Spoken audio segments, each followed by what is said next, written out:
Hi, I'm Peter McCann, Northern correspondent with the Irish Farmers Journal. We're in Portadown in County Armagh today at a dairy conference focusing on the future of the Northern Ireland dairy industry. One of the speakers was Dr. John Bailey from the Agri-Food and Biosciences Institute. John is the head of the Agri-Environment branch within AFBI. John, in your talk you talked about the need for more efficient use of nitrogen on farms, and obviously there's a emphasis for increased production on farms, and farmers are trying to grow more grass. But are the environmental concerns with that, or what do farmers have to be focusing on? Well, just to go back a little bit, the biggest issue at the moment facing the industry is in the environmental side is to prevent phosphorus running off into rivers. Unfortunately, in the last 4 years, water quality has begun to deteriorate in Northern Ireland again, and now we're seeing a rise in phosphorus levels.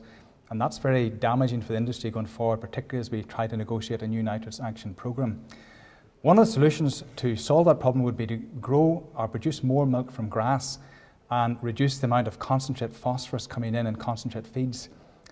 But producing more grass, of quality grass, to replace the concentrate will require, in some cases, increased use of nitrogen fertiliser.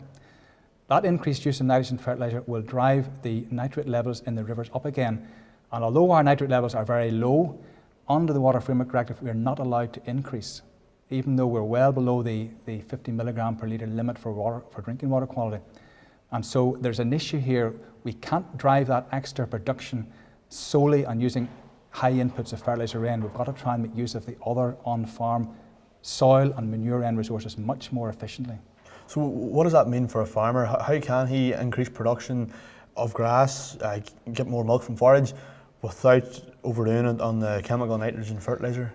Well, currently more than 50% of our grassland area is under-limed. Liming has not become as popular as it used to be back 20, 30 years ago.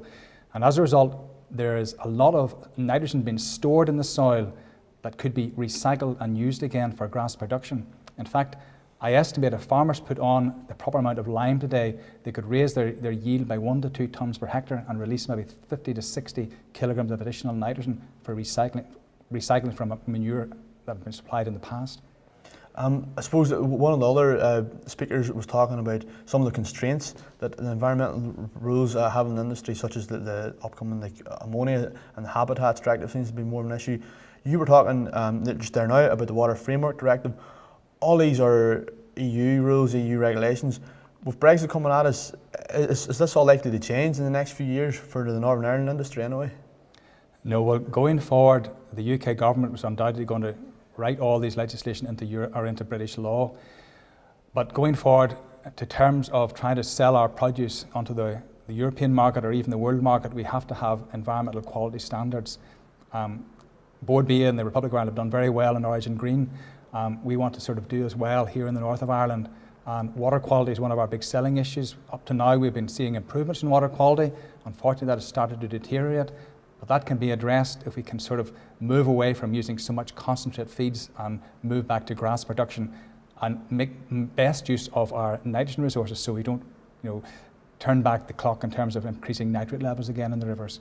But that legislation will be there to stay, and it's unlikely it will change. I don't think any other country that sells produce into the European Union, they all have to meet the same standards as would be applied to any member state.